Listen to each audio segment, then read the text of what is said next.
How long have you been with us, Valerie? 29 years, right? Ronald Keene leaned back in his ergonomic chair, the San Diego skyline glowing behind him. His tone was too casual to be genuine. 29 years and 362 days to be exact, I said, my voice steady even as I spotted the manila envelope on his desk. My stomach twisted. In all my years at Redline Systems, I'd never once been summoned to the executive floor on a Thursday afternoon. Something was off. My name is Valerie Mason. I'm 58 years old, and until 10 minutes ago, I was the lead quality assurance director at one of the most profitable tech supply firms in Southern California. I'd devoted my entire adult life to this company, ensuring compliance, catching flaws others missed, mentoring interns who rose through the ranks. My pension was set to vest this coming Sunday, 3 days away. Ronald slid the folder toward me, eyes cold. Corporate's tightening up. We're eliminating your position. Effective immediately.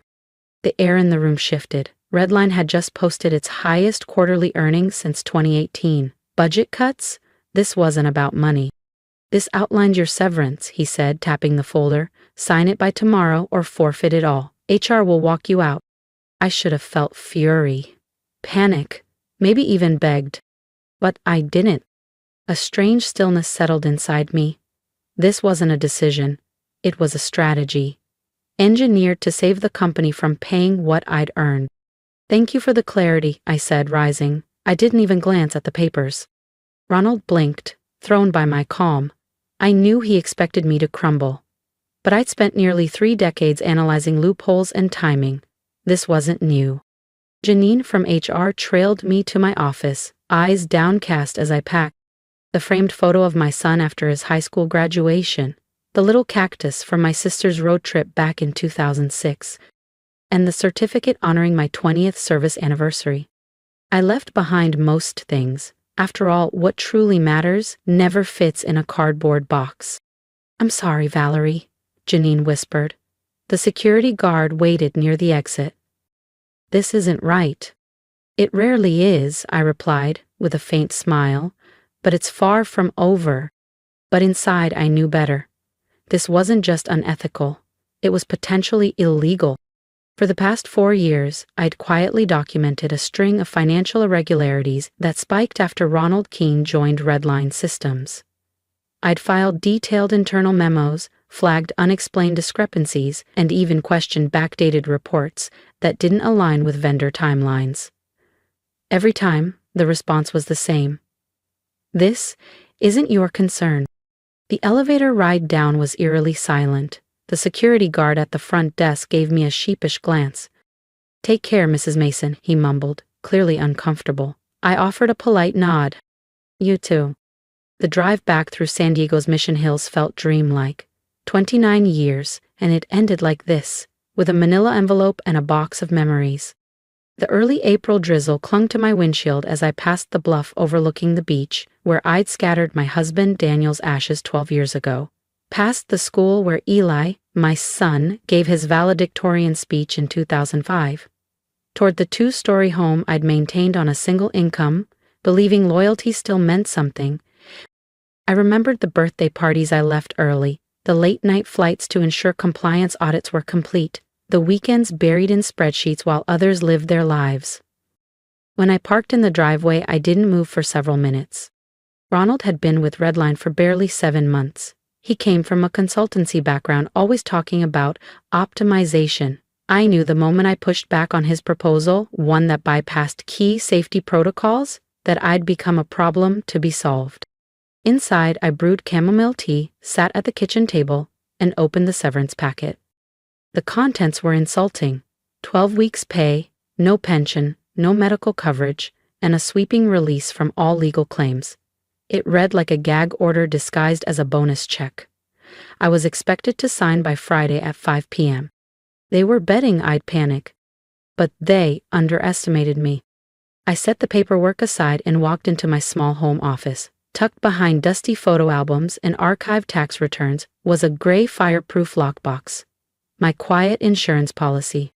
For years I'd printed and stored questionable documents, notes from boardroom whispers, snapshots of emails outlining accounting tricks. not because I wanted to expose them, but because I always knew this day might come. I opened the lid and pulled out the first folder. Vendor loan applications with falsified purchase orders, quarterly summaries with inflated earnings, emails quietly instructing team leads to retroactively fix failed product tests. It was all there, over 1,000 pages of carefully cataloged evidence. The fraud hadn't just started with Ronald Keene, but under his leadership, it had accelerated. And I had documented every red flag, every inconsistency, every directive that bent the rules just enough to pass. I'd followed protocol, submitting my concerns to internal compliance, then to legal. Each time I was brushed off, redirected, or outright ignored. I picked up my phone and scrolled through old contacts until I found the name, Julian Cross. He'd once been Redline's chief audit officer before leaving in 2021 to join the Securities and Exchange Commission. Unlike most, Julian had always valued my attention to detail, even when others called it overkill. It's time, I thought, and tapped his name. We spoke for nearly 2 hours that Friday night. I outlined everything: dates, documents, discrepancies. His voice remained calm, but I could hear the shift in tone. "This isn't just retaliation, Valerie," he said. "This has the makings of a major SEC violation. And the timing with your pension? That's deliberate, but it also opens the door to whistleblower protections. We can help." He instructed me to keep everything secure and promised to arrange a confidential meeting with his team first thing Monday morning. I didn't sleep much, but I woke with clarity. Saturday morning, I pulled out my Navy suit, the one I wore to testify in court 3 years ago during a product recall investigation. I wasn't going back to Redline, but I was going to fight. I made 3 full sets of everything, scanned, sorted, indexed. 1 went into my safe, 1 into a sealed envelope for Julian, and the 3rd, my own insurance should things escalate. My phone buzzed with call after call. Janine from HR, Ronald, even Redline's general counsel. "Valerie, we just need your signature on the severance docs," Ronald's voice pleaded in one voicemail. "I can swing by if that helps." The attorney wasn't as subtle. "Ms. Mason, it's imperative we have your sign agreement today. Without it, your benefits may be forfeited." By 4:30 p.m., there was a knock at my door. I checked the peephole. There stood Ronald Keene, suit sharp, posture stiff, looking completely out of place on my quiet cul-de-sac. "Valerie," he called softly, "I know you're home." I didn't answer. I simply walked back to my office and locked the door behind me. This isn't where Valerie's story ends. Subscribe now to see what happens when the truth finally comes to light, and who gets caught in the fallout. This is ridiculous. Just sign the papers and we can all move on. I said nothing, just watched as Ronald Keene stood awkwardly on my porch, frustration seeping through his polished facade. Eventually, he slipped a white envelope into my mailbox and walked back to his luxury sedan. Only after he drove off did I retrieve it. Another copy of the same severance agreement, now with a hastily scribbled note attached. "Final opportunity, signed by 9 a.m., Monday." That evening my phone buzzed. It was Elizabeth, my daughter, calling from Denver for our usual Saturday night check-in. "Mom, you okay? You sound off." I paused. Part of me wanted to downplay everything. But Elizabeth had always been intuitive, and, more importantly, she deserved honesty. "I was let go yesterday." "What? But you're a pension mom, they can't just do that." "They did," I said simply. "Do you want me to fly in? I can be there tomorrow." "No, sweetheart, I've got this under control." After we hung up, I sat alone in the dim glow of my living room. Rain tapped at the windows, and I thought about everything I'd given to Redline, all the chances I gave them to do the right thing. But they'd made their move. Now it was my turn. I wouldn't sign their document. I wouldn't be bought. I wouldn't be erased. Monday arrived with a sharp clarity. I dressed deliberately, tucking the evidence-filled folders into a black leather briefcase and heading downtown to the San Diego Federal Building where Julian Cross had arranged our meeting. I felt the weight of it all, but also a calm resolve. The SEC offices were quiet, lined with glass and softly murmured conversations. Julian met me in the lobby, Time had aged him, but his eyes were still, sharp, steady. "Valerie," he said, extending a hand, "I wish it were under better circumstances." "It's good to see you, Julian," I replied. "Thank you for treating this seriously." He guided me to a conference room where two others waited: Angela Brennan, enforcement attorney, and James Weston, forensic accountant. "Miss Mason," Angela began, her tone even, "before we begin, I need to confirm, once you submit this information, an official investigation begins. No turning back." I met her gaze without hesitation. "I understand completely." For the next 3 hours, I guided them through every page of documentation I had meticulously preserved. The suspicious shipping records I'd first noticed 4 years ago, when inbound and outbound invoices stopped aligning. The quality control certifications that had clearly been backdated, some filed after the products had already shipped to retailers. The revenue figures that seemed to balloon unnaturally each quarter, especially after Ronald Keane's arrival at Redline. James Weston flipped through my files, his brow furrowed. "These aren't minor discrepancies," he said gravely. "The company's been inflating revenue by at least 18% for 2 consecutive years. That's not poor bookkeeping, that's securities fraud." Angela looked up from her notes. "And you reported this internally?" "Multiple times," I replied, sliding over copies of internal memos and email chains. "Initially to compliance, then to legal. Eventually, everything got redirected to Ronald's office. After that, nothing. It all vanished." Julian leaned forward, his expression sharp. "And you believe your termination is directly tied to these reports?" "Without a doubt. The timing alone, 3 days before my pension was due to vest, makes it blatant. But more importantly, I had just raised flags on Ronald's latest efficiency strategy. It bypassed key safety protocols. I refused to sign off. He needed me gone." Angela nodded. "We'll need a formal statement to initiate the case. The investigation will begin shortly and remain confidential unless enforcement action becomes necessary." "How long will that take?" I asked. "It depends," she replied. "But with what you've brought us, we may act faster than usual." I hadn't even pulled into my driveway when my phone buzzed. It was Janine from HR, her voice tense.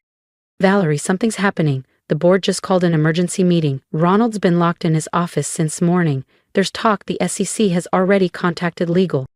I smiled faintly. It had begun, faster than I expected. "I'm not surprised," I said. Did you report something?" "I did what I should have done years ago," I said quietly. "Now, what's the status of my pension?" "That's why I'm calling. The executive committee has frozen your termination. Everything's on hold, pending review." An hour later, my phone rang again. This time, it was William Hargrove, Redline's chairman, a man who had barely acknowledged my presence in 3 decades. "Miss Mason," he said, his voice heavy, "we need to talk." His voice, usually smooth and confident, sounded frayed at the edges. "We seem to have a situation that requires your input," William Hargrove said cautiously. "Would you be willing to come into the office tomorrow morning to discuss this?" "I'm afraid that won't be possible, Mr. Hargrove," I replied calmly. "Any discussion moving forward should include my legal counsel and possibly representatives from the Securities and Exchange Commission. I'm sure you understand." There was a long pause, weighted, uneasy. Then he cleared his throat. "I see. Perhaps we can arrange something more formal then." I ended the call with no sense of triumph, just a deep, weary acceptance. I never set out to become a whistleblower. All I ever wanted was to do my job with integrity and retire in peace, with the security I had spent nearly 3 decades earning, but Redline made that impossible. And now the consequences were unfolding. The calls came nonstop. Former coworkers seeking clarity, senior staff scrambling to control the narrative. I ignored them all. The time for behind-the-scenes negotiation had ended. Everything would happen in the open now. By Wednesday morning, the storm had broken. Local headlines blared. SEC opens investigation into Redline Systems. Their stock plummeted by 11% before noon. Analysts who once praised Ronald Keane's bold restructuring now questioned if any of it had been built on truth. That same morning, I received an official letter from Redline's legal team. Termination withdrawn. Effective immediately, I was placed on administrative leave with full pay and benefits, pending internal review. It was a transparent attempt at damage control. Too late. At 10 a.m. I arrived at Redline headquarters with my attorney, Barbara Quinn. No relation to me. But we shared a dry sense of humor about the name mix-up. The same security guard who had escorted me out 5 days earlier now greeted me with a respectful nod. The tension inside the building was thick, groups whispering in corners, eyes following us as we walked through the halls. In the boardroom, William Hargrove waited with corporate counsel and 3 board members. Ronald Keene was nowhere to be seen. "Thank you for coming, Miss Mason," William began, his tone heavy. "We've launched a full investigation into the matters you brought forward." Barbara cut in before I could speak. "Let's be clear, Mr. Hargrove," she said firmly. "Ms. Mason didn't just raise concerns after being terminated. She reported them repeatedly for 4 years." William shifted uncomfortably. He had no defense, just the weight of everything they had ignored. "Yes, well, that's part of what we're investigating," William Hargrove said, his voice trying to steady itself. "I want to personally assure Miss Mason that her termination has been fully rescinded. She is considered an employee in good standing, with all benefits reinstated." "Including my pension?" I asked, my tone even. "Of course," he said quickly. "In fact, we're prepared to offer you a consulting position post-retirement, effective immediately, should you choose to accept. We value your expertise, and—" "My client isn't making any decisions today," Barbara interjected firmly. "And any future discussion about new roles will require full transparency about how her prior reports were suppressed." The meeting stretched for another hour. The board members attempted to rewrite their roles, painting themselves as uninformed victims of Ronald Keene's manipulations. Shock, regret, and words like betrayal and oversight were tossed around, as if they'd never had the power to act. I remained largely silent, watching them, how they fidgeted, avoided eye contact, glanced at me with a mix of discomfort and reluctant deference. These were the same men who for years barely noticed my presence in meetings. Now, they couldn't stop watching me. As Barbara and I stood to leave, William made one final attempt at control. "Valerie, we'd appreciate it if you'd consider speaking to the SEC about the corrective actions we're implementing. Your cooperation would carry significant weight." I met his eyes for the first time since walking into the room. "Mr. Hargrove, in 29 years with this company, I've filed 47 formal compliance reports outlining serious issues. I sent 16 internal memos warning of patterns we're now investigating. I requested 9 executive meetings, only 2 were granted, and nothing came from either." I paused. "At what point in that timeline did I have your support?" The silence was loud. "I'll cooperate with both your internal review and the SEC," I continued, "but I'll speak only to the truth. Whether that helps or hurts Redline will depend on your actions, not your apologies." As we stepped out of the boardroom, Barbara leaned in and whispered, "You couldn't have said it better." It wasn't until we were in the parking lot that I exhaled fully. My adrenaline ebbed, leaving behind a strange calm. "This isn't a win," I said. "No," Barbara replied with a small smile. "It's just the start of consequences. And believe me, Valerie, they're not afraid of you. They're afraid of what you represent." I nodded. "They're afraid of the truth, and they should be." Barbara nodded slowly. "There is indeed, and that difference is why you'll win this, regardless of how it plays out." As I drove home, I found myself wondering what Daniel would have made of all this. My late husband had always believed in my meticulous nature, even when others found it exhausting. "Your attention to detail isn't a flaw, Valerie," he used to say. "It's your superpower." Maybe he was right. By Friday morning, exactly 1 week after I was escorted out of Redline Systems with a cardboard box, the story had become a full-scale corporate scandal. The SEC had filed formal requests for documents, and an internal email from William Hargrove confirmed what the business world now buzzed about. Ronald Keene had been suspended indefinitely, pending the outcome of multiple investigations.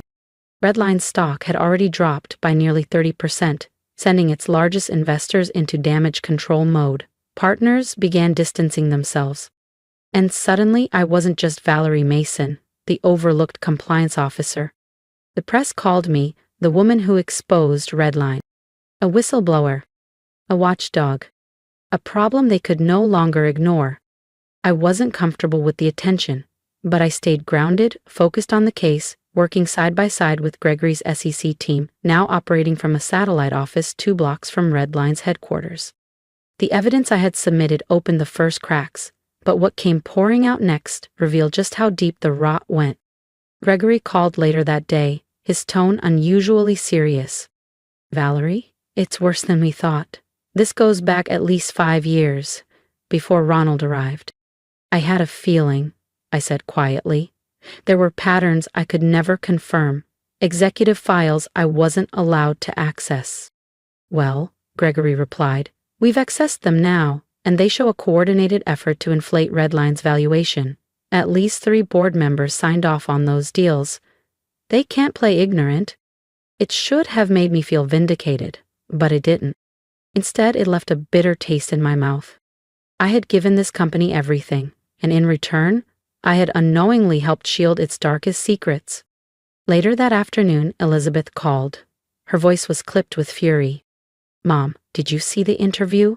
They're trying to spin this." "What are they saying?" I asked, already knowing.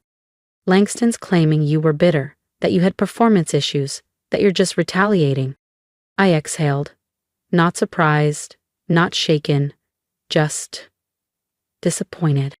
It was a predictable defense. Discredit the whistleblower instead of addressing the truth. "They're attacking your integrity," Elizabeth said, furious. "It doesn't matter," I told her calmly. "The evidence stands on its own." I'd received exemplary performance reviews for 29 years. They couldn't erase that just because it was inconvenient now. But Ronald Kane was trying anyway. By that evening, several media outlets had picked up his spin, casting doubt on my motives, suggesting I'd fabricated or misrepresented documentation to settle a personal score. It was desperate. But it still hurt. Barbara called the moment it hit the news cycle. "Don't respond," she warned. "The SEC will issue a formal statement by morning, verifying your whistleblower status and the integrity of your submissions. Let the process work." "I won't respond publicly," I told her, "but I am going to do something else." The next morning, I drove to Mission Bay Credit Union and asked to speak with the branch manager, Tracy Ferguson. I'd known Tracy for over a decade. She'd handled most of Redline's local accounts. "Valerie," she greeted with a soft smile. "I've been following everything. You holding up okay?" "I'm fine," I said, "but I need to access my safe deposit box." Inside the private room, I unlocked the small steel door and pulled out a sealed envelope I'd placed there 3 years ago, one I had almost forgotten. Inside were printed email exchanges between Ronald's predecessor and 2 long-serving board members, discussing ways to manipulate financials to protect an acquisition. I'd stumbled on them while helping IT archive the email server back then. My instincts told me they might matter someday, so I sealed them away. They hadn't been part of my initial sex report. They weren't directly tied to Ronald, but with the smear campaign underway, context mattered. I called Gregory. "I have something new. It changes the scope completely." As I drove to deliver the files, I didn't feel vindicated, just grounded in the knowledge that the full truth was coming, no matter who it implicated. That Sunday night, Redline's board scheduled an emergency meeting for the following morning, 10 days after my termination and a week into the SEC's public investigation. I wasn't invited, but I didn't need to be. Gregory called from the hallway outside the boardroom. "It's chaos," he said.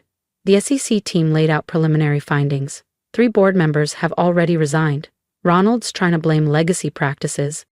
But no one's buying it anymore." By noon, Redline Systems released an official statement announcing a leadership overhaul and full cooperation with the Securities and Exchange Commission. The carefully worded press release confirmed the resignation of 4 board members, including William Hargrove, and the termination of Ronald Keane. For cause. Their stock, already reeling, dropped another 12%. That afternoon, my phone rang. It was Janine from HR again. "Valerie, the interim CEO would like to meet with you. Tomorrow if you're available." The interim CEO was Patricia Donovan, the former COO. She'd always treated me with professionalism if not warmth, and she had a reputation for straight talk and sharp instincts. I agreed to the meeting, but insisted it happen at Barbara's office.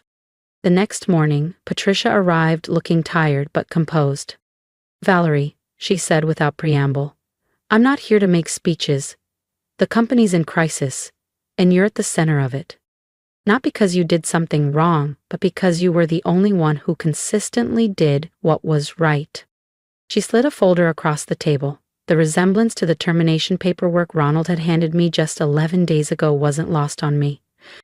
"This officially rescinds your termination," Patricia said, "retroactively reinstates your employment, and confirms your full pension vesting." She continued, "It also includes a compensation package, recognizing what you've endured." Inside, the folder outlined a settlement, 5 years of salary, lifetime health care, and a formal letter of apology signed by the new board. "We're also launching a corporate ethics division," she added. "We'd like you to help build it, post-retirement, as a consultant. Your integrity is exactly what this company needs to move forward." I closed the folder slowly, not yet offering a response. "And Ronald, the others involved?" I asked. Patricia's tone shifted. "Criminal charges are imminent. The company won't protect them." Justice, finally, had come to Redline. 6 months later, I sat in a federal courtroom as Ronald Keene and 2 former board members entered guilty pleas to charges of securities fraud. The man who had so casually ended my career now looked small in a courtroom suit, his bravado hollowed out by consequence. Our eyes met only briefly. He didn't see me, not really, but he saw what I stood for.